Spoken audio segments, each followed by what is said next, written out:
आज हम पढ़ने वाले हैं मैथमेटिक्स का पहला chapter real number. Real number क्या है, ठीक। इस पे यूपी बोर्ड से 5 मार्क्स क्या होते हैं, फिक्स होता है कि 5 नंबर आपको यूपी बोर्ड में इससे मिलेंगे। सबसे पहला इसमें कॉन्सेप्ट है फैक्टराइजेशन का, दूसरा कॉन्सेप्ट है HCF गुणे LCM is equal to first number गुणे सेकेंड नंबर, और चौथा कॉन्सेप्ट या तीसरा कॉन्सेप्ट ये है कि इसमें बताइए कि कोई नंबर रेशनल है या इरेशनल है, ठीक। तो सबसे पहले हम यहाँ पर समझने वाले हैं कि फैक्टर क्या है। फैक्टर क्या है? तो फैक्टर किसी नंबर का छोटे हिस्से में टूटना और उसका मल्टीपल जो है वो क्या कहलाता है, फैक्टर। देखिए कोई नंबर है, एनी नंबर मान लेते हैं 48 कोई नंबर है।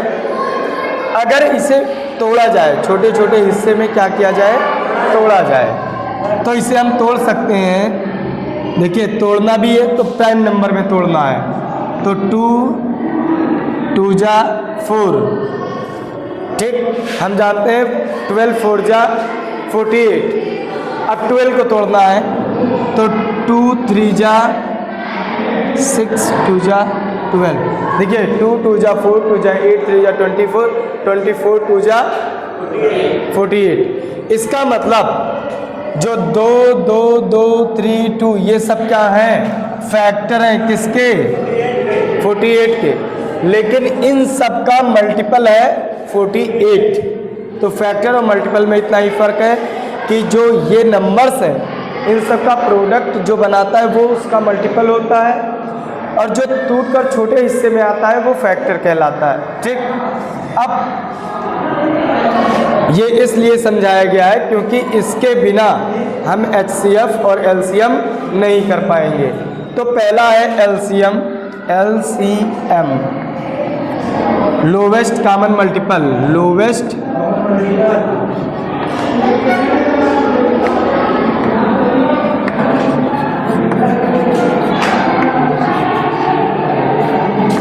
ठीक, और दूसरा है HCF,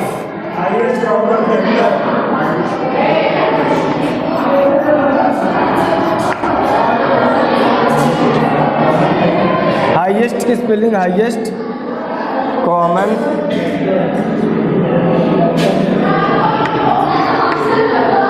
फैक्टर, ठीक। Highest common factor and lowest common multiple, ठीक। निकाला कैसे जाता है? सबसे पहले मान लेते हैं 2 नंबर है, क्या है, 2 नंबर हैं,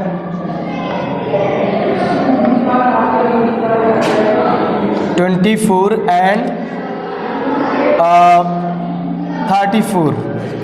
अब आपसे पूछ रहा है इसका LCM बताइए और इसका HCF भी बताइए।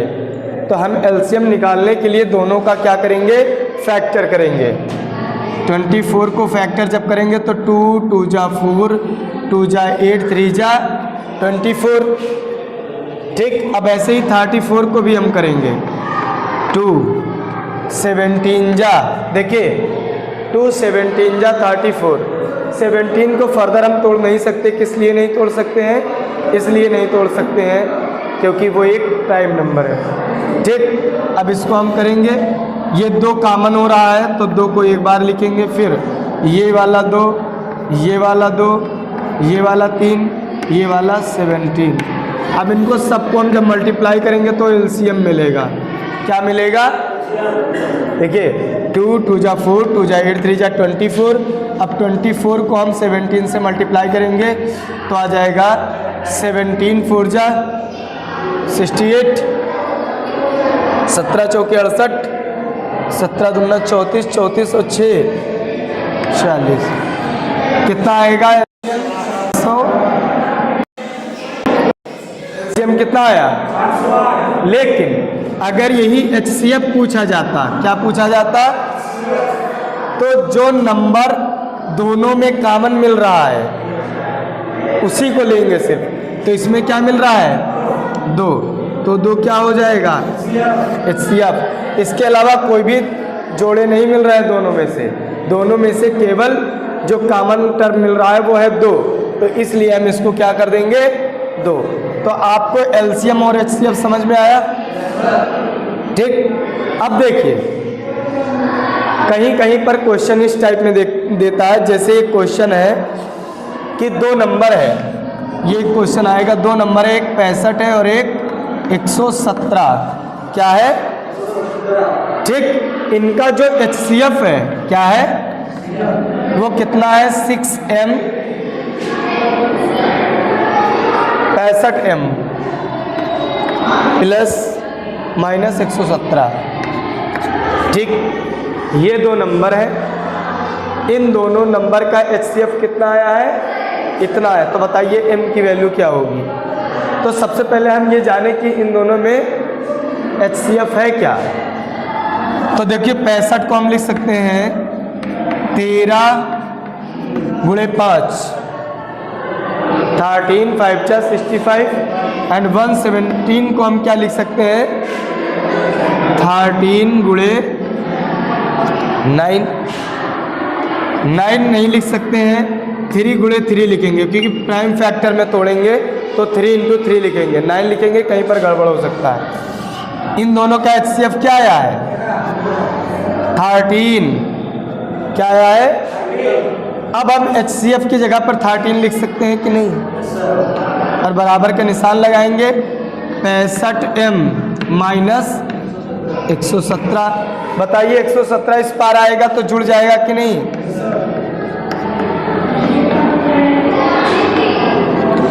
117 और 13 130 बराबर 65m, ठीक। 65 एक कम 65 दूना 130, तो m = यही आंसर होगा, ठीक। कोई दिक्कत। तो आपको यहाँ पर सबसे पहले फैक्टर बताया गया है, फिर LCM बताया गया है, फिर HCF बताया गया है। LCM HCF के आपके एक एग्जाम्पल ले लिया हमने, फिर एक क्वेश्चन भी ले लिया है HCF से, ठीक। अब आगे चल के एक फार्मूला और बनता है इसमें, HCF multiply by LCM is equal to first number गुणे सेकंड नंबर, फर्स्ट नंबर गुणे। देखिए यहाँ से मैं देख रहा हूँ आपको HCF कितना मिला है, क्वेश्चन 2 मिला है, किसका 24 और 34 का 2 मिला है। तो हम लिखते हैं HCF 2, LCM मान लो अभी नहीं पता, ये जो 408 आया ये भी नहीं पता है, तो हम लिखेंगे LCM, क्या यही निकालना है, बराबर फर्स्ट नंबर कितना है 24, सेकंड नंबर 34। देखिए LCM बराबर 24 गुणे 34 अपान 2 नीचे चला जाएगा, 2 एक कम 2 17 जा 34, 24 17 408। देखिए इस फार्मूले से भी तो आ गया ये। अगर LCM नहीं निकाल पा रहे हैं, HCF निकाल ले रहे हैं, तो इस फार्मूले में रख कर आप क्या निकाल सकते हैं LCM या HCF। तो मैं बता दे रहा हूँ शॉर्टकट ट्रिक आपको, जब LCM पूछेगा तो 2 नंबर का गुणा कर देना, जब LCM पूछेगा तो जो 2 नंबर दिए रहेंगे उन दोनों का गुणा करके HCF से भाग दे देना, फर्स्ट नंबर गुणे सेकंड नंबर, ठीक।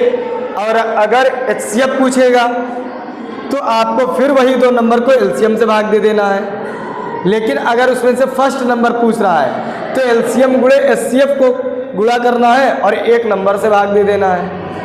सेकंड कहीं कहीं पर इस तरह नहीं देता है, 2 नंबर इस तरह नहीं देगा, कहीं कहीं इस तरह नहीं देगा, कहीं कहीं ये लिख देगा the product of 2 number is 100।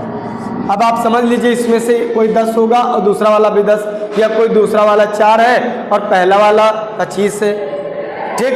तो आपको कुछ नहीं करना पड़ेगा, चाहे प्रोडक्ट आप 2 नंबर दे दे उसको लिख दो, चाहे दो नंबर को साथ में गुणा लगाकर कर दो, और जब दो नंबर दिया रहेगा तो पक्का एलसीएम या एचसीएफ निकालना है। जो निकालना रहेगा उसको बाएं साइड पे रखना, और जो दिया रहेगा उस प्रोडक्ट वाले को एलसीएम या एचसीएफ से भागी कर देना है, आंसर आ जाएगा। ठीक, अब इतना हम करते हैं, अब इसके बाद हम बताएंगे रियल नंबर क्या है। ठीक, चलिए ठीक है, अब हम रियल नंबर समझने वाले हैं। रियल नंबर है क्या आखिर में? तो रियल नंबर कोई भी नंबर हो सकता है, ये चाहे पॉजिटिव हो चाहे ये निगेटिव हो। जैसे मैं एक इंटीजर बना रहा हूँ, -1, -2, 0, 1, 2, 3, ये चाहे जो ये नंबर आप लेंगे ये रियल नंबर ही है। अगर कोई दूसरी चीज़ आ रही है जैसे 5i, तो इसे बोलते हैं इमेजिनरी नंबर, क्योंकि जो i लगा हुआ है ये इमेजिनरी को दर्शाता है। लेकिन अगर i नहीं है तो इसका मतलब वो रियल नंबर ही है। तो रियल नंबर में भी एनी नंबर, इट में बी रेशनल और इरेशनल, इट में बी रेशनल और इरेशनल। तो मैं लिखे दे रहा हूँ रियल नंबर। रियल नंबर क्या होगा? रेशनल या इरेशनल नंबर होंगे।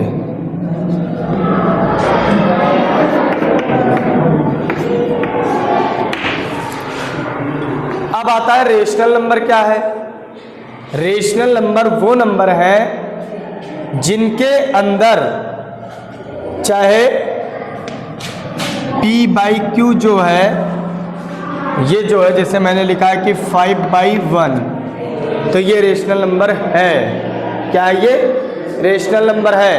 क्योंकि इन दोनों के बीच में कोई भी 1 के अलावा कोई कॉमन फैक्टर नहीं है, इसलिए ये क्या है? रेशनल नंबर है। और इनको अगर भाग दिया जाए तो ये टर्मिनेट हो जाएंगे। अब आता है terminate, termination and non termination.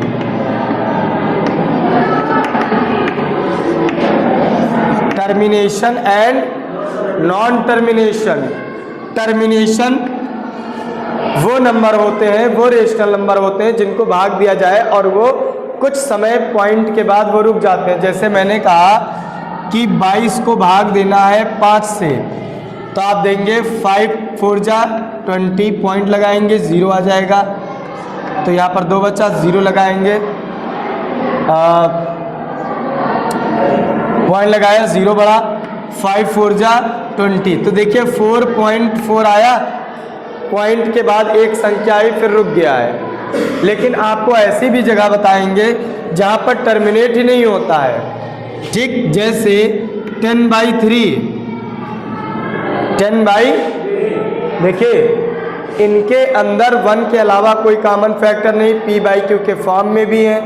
लेकिन इनको जब भाग देंगे 10 को 3 से तो आ जाएगा 3.333333।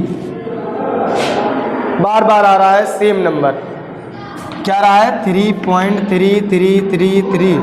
तो जब ज़्यादा बार आगे आता है और एक ही नंबर आता है तब उसे हम बार से डिनोट कर देते, 3.3 बार। और जब नॉन टर्मिनेटिंग हो लेकिन नंबर बार बार एक जैसे आ रहे हों तब भी वो रेशनल नंबर ही होता है। नॉन टर्मिनेटिंग हो लेकिन रिपीटिंग होना चाहिए, बार बार एक ही संख्या आनी चाहिए, तो हम उसे क्या कर देते हैं? रेशनल नंबर बोलते हैं। ठीक, अब आता है इरेशनल नंबर। ऐसे रेशनल नंबर जिनके अंदर जब उन्हें डिवाइड किया जाता है किसी नंबर से तो वो अपनी वैल्यू को एकदम एक रिपीटेड फॉर्म में नहीं लाते बल्कि रैंडमली इधर से उधर किया करते हैं। जैसे एग्जांपल के तौर पे पाई की वैल्यू, ठीक, पाई √5 हो गया, √2 हो गया, √3 हो गया, इन सब की वैल्यू 1.14, 1 2 3 1 ऐसे काम करते हैं। ठीक, तो इसका मतलब ये क्या हुआ जिसकी जो वैल्यू हमें पता नहीं है पॉइंट के बाद, और वो कभी टर्मिनेट भी ना करे और बार बार रिपीट भी ना करे एक ही नंबर, तो उसे हम बोलते हैं इर्रेशनल नंबर। ठीक, समझ में आ रही बात है? तो अब हम पहले बताने वाले हैं इर्रेशनल का क्वेश्चन पूछा जाता है। क्या पूछा जाता है? इर्रेशनल का क्वेश्चन पूछा जाता है कि प्रूव दैट, अभी मैंने बताया √5 है, √2 है, √3 है, तो इनको प्रूफ करिए। क्या प्रूफ करिए? कि ये इर्रेशनल है। ठीक, तो सबसे पहले मैं यहीं पर एग्जांपल लेने वाला हूं। √5 इज अ इर्रेशनल नंबर।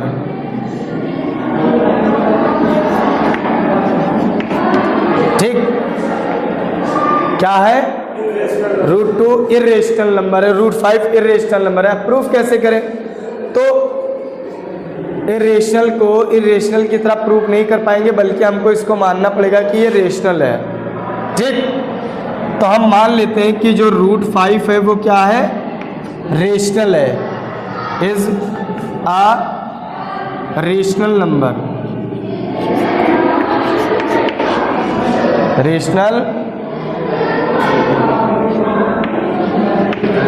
√5 क्या है? रेशनल नंबर है। यहाँ पर लिख लीजिए लेट, माना है। तो जब √5 रेशनल नंबर है तो √5 को हम p/q के फॉर्म में लिख सकते हैं। p एंड q को प्राइम है। को प्राइम का मतलब ऐसे नंबर जिनके अंदर 1 के अलावा कोई कॉमन फैक्टर ना हो, 1 के अलावा कोई कॉमन फैक्टर। ठीक, तो उसे बोलते हैं को प्राइम। जैसे 8, 11, तो 8 और 11 को जब हम देखेंगे तो इनके अलावा 1 के अलावा कोई भी कॉमन फैक्टर नहीं है, तो ये को प्राइम हुए। अब आगे चलते हैं। यहाँ पर √5 इज इक्वल टू p/q लिख दिया हमने। √5 का अगर स्क्वायरिंग कर दे दोनों तरफ तो हो जाएगा 5 बराबर p²/q²। ठीक, q² is equal to p²/5। आप देख रहे हैं p² is divisible by 5। p² क्या है? 5 से डिविजिबल है कि नहीं? हाँ, जब p² डिविजिबल है तो p भी तो डिविजिबल होगा 5 से। अगर 25 5 से डिवाइड हो रहा है तो 25 बना है ना, तो 5 भी तो डिवाइड होगा उससे। ठीक, तो यहाँ पर आपने लिख दिया p जो है वो 5 से डिविजिबल है। ठीक, तो हो सकता है जो p है वो 5c का कोई नंबर होगा। जैसे p 5 से डिविजिबल है, या तो वो 10 होगा या 15 या 20 या 25 या 30। तो अगर c की वैल्यू 1 रखे तो p 5 होगा, अगर 2 रखे तो 10 होगा, 3 रखे तो 15 होगा। इसका मतलब वही नंबर होंगे जो 5 से डिवाइड हो रहे हैं। तो हम p को 5c लिख सकते हैं। चलिए ठीक है, मान लिया। तो अब हम p की जगह पर क्या लिख देंगे? 5c। तो q² is equal to 5c का होल स्क्वायर अपान 5। ठीक, q² is equal to 5c² अपान 5। 5 1 जा 5, 5 5 जा 25। तो c² is equal to q² अपान 5। आपने फिर देखा, क्या देखा? कि जो q² है वो डिविजिबल है 5 से। q² डिविजिबल है 5 से, तो q भी डिविजिबल होगा 5 से, होगा कि नहीं? इसका मतलब q 5c का कोई फैक्टर है कि नहीं? हाँ, हमने माना क्या था कि जो p और q है वो को प्राइम है, इनके अंदर 1 के अलावा कोई कॉमन फैक्टर नहीं है। लेकिन तुम्हें दिख रहा है p 5c आ रहा है और q भी 5c आ रहा है। इसका मतलब दोनों के अंदर 5 कॉमन फैक्टर है।